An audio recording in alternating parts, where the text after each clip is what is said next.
Chip, I love talking to you about this because I have read most of these things being circulated. The coffee shop one increases our creativity. The more we drink, the more productive we are. Exactly. Caffeine certainly helps in all this, but researchers in British Columbia looked at where are people the most creative, and they actually found that when there's a moderate amount of noise, similar to what you find in the coffee shop, that's actually the best environment. It's better than a quiet room, but it's also better than some really loud. What's the premise? That it's white noise and you're forced to block that out and then really concentrate on your own work? Totally. It helps you kind of think in more abstract ways. It helps you kind of get your concentration up, be a little more imaginative than you might be otherwise. It kind of gets you in this creative zone. To say nothing of the legal cheap stimulus that caffeine affords, right? Absolutely. That doesn't hurt. So the other one I like is this is embarrassing, you and I, all these grammatical mistakes that sometimes we make, but it's hard now in this age of Twitter or texting. We're also abbreviated.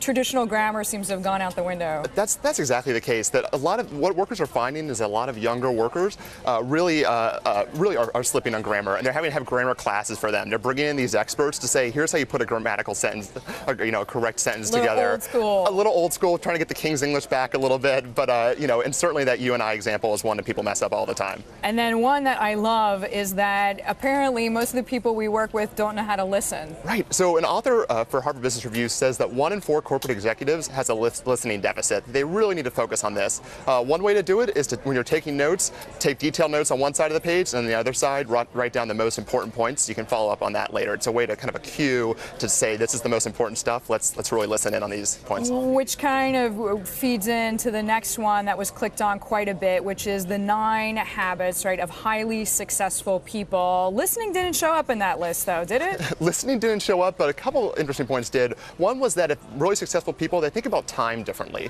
And so whereas if anybody's assigned a 2-week project, they'll probably stretch it out over 2 weeks and wait to the last minute. Successful people get it done immediately and then look for ways to do cool things in that free time that they have. That's one really important lesson from that. All right, give us another one, because that obviously, as you just highlighted, is the minority of people. One is also how they describe themselves. They don't use a lot of hyperbole to say I'm innovative, I'm passionate. What they use are real examples. Successful people have lots of things to say, that I've launched this many projects, I've started this app. So they're more quantitative in the way that they describe their own work. Totally. Very much focus on the details and what they actually did.